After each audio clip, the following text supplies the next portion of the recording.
എന്റെ ഭാര്യ ഒരു കാര്യം പറഞ്ഞായിരുന്നോ? ഇല്ല, എന്നോടൊന്നും പറഞ്ഞില്ല. നിങ്ങളോട് പറഞ്ഞില്ല, എനിക്ക് ഗുളിക തരണമെന്ന് പറഞ്ഞായിരുന്നു രാത്രി. ഓർപ്പിച്ചായിരുന്നു. സോറി ഗുളിക തരുന്നുണ്ട്. ആ ഭക്ഷണം കഴിച്ചിട്ട് ഗുളിക എടുത്തോ. ഗുളിക എടുത്ത് എനിക്ക് രാത്രി ഇത് കഴിച്ചില്ലെങ്കിൽ അസുഖം കൂടും. അതാണ്. എന്റെ പൊന്നു തമ്പുരാനെ, ഇത്രയും ഗുളിക ഡോക്ടർ പറഞ്ഞിട്ട് കഴിക്കുന്നതാണോ?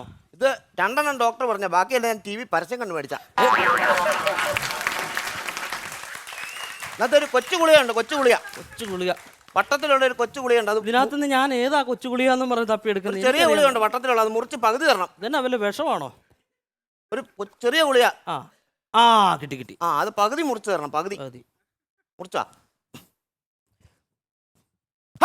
പച്ചപ്പണിയാ കാണിക്കുന്നത്. നിങ്ങൾ അണ്ണാക്കി വെച്ചിട്ടാണോ എനിക്ക് ഗുളിക തരുന്നത്? നിങ്ങൾ എന്തോ പണിയാ കാണിക്കുന്നത്? എനിക്ക് കഴിക്കേണ്ട സാധനമാണോ അത്? വായി വെച്ചിട്ടാണോ എനിക്ക് തരുന്നത്? അതല്ലെന്ന്, ഇത് ഈ ചെറുതായിട്ടിരിക്കുന്നോണ്ടേ തന്നെ വട്ടത്തിലിരിക്കുന്നുണ്ട്, ഒടിയുന്നില്ല. അതാ ഒരു കാര്യം ചെയ്യ്, നമുക്ക് ഈ ഗുളികയുടെ കവറിൽ കിടക്കുന്ന നമ്പറിൽ അങ്ങോട്ട് വിളിച്ചാലോ? എന്നാ നാളെ തൊട്ട് നീളത്തിലാക്കി തരാൻ പറയാം. ഗുളിക ഒന്നാമത് കുഞ്ഞു ഗുളിക കണ്ട കയ്യിൽ നിന്നും ചാടിപ്പോയാലും അറിയത്തില്ല. ഇനിയിപ്പം വെള്ളം എടുത്തോണ്ട് വരണമെന്ന് പറയണമായിരിക്കും. ഓരോ വീട്ടിലൊക്കെ പെമ്പിള്ളാർ പെരുമാറുന്ന കണ്ടേ എന്നാ സൂപ്പർ പെമ്പിള്ളാരെന്നറിയോ? ഇതിനൊക്കെ പേദം എന്റെ രമണിയ. അവള് തങ്കമാണ്, തങ്കം, അറിയാവോ? ഞാനാണ്ട് പറഞ്ഞിട്ടാണല്ലോ ഈ പെണ്ണുമ്പിളുടെ മോന്ത.